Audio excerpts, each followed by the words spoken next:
की प्रतिक्रियाएं दी हैं, किस तरह के रिएक्शंस आए हैं, ये भी आपको दिखाते हैं। सर, अमित शाह ने न्यूज 18 के बयान में कहा कि इस बार भी हम यूपी में 300 का आंकड़ा पार कर रहे हैं। आप क्या कहेंगे इसमें? अब दिन में सपना देखते हैं तो कोई रोक नहीं सकता। 200 पार बंगाल में भी कर रहे थे। ईवीएम हो तो नहीं कह सकते, वरना मोदी जी, अमित शाह जी, योगी जी, राजनाथ जी, इन लोगों के रैलियों में कुर्सियां खाली हैं और प्रियंका जी और अखिलेश जी के रैलियों में स्वाभाविक भीड़ है और 10 गुना 15 गुना भीड़ है।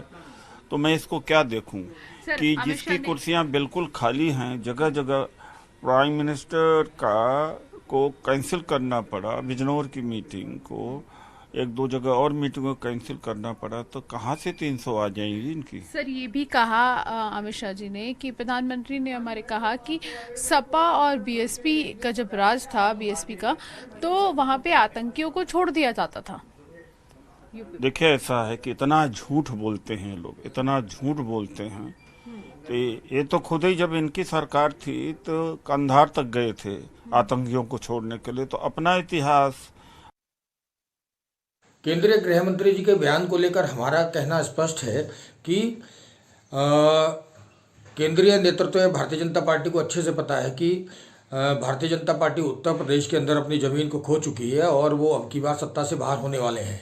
इसी को लेकर केंद्रीय गृह मंत्री रोज हमारे राष्ट्रीय अध्यक्ष जी को लेकर बयान करते हैं।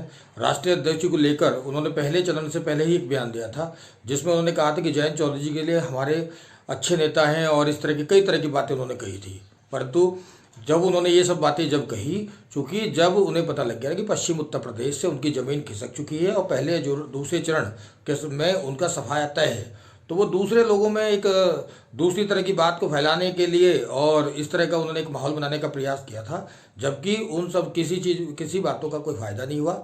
और पश्चिम उत्तर प्रदेश से अब की बार भारतीय जनता पार्टी का 3 चरण, अब तक 3 चरण हुए हैं, तीनों चरणों से सफाया हो चुका है और पूरे प्रदेश से इनका जाना तय।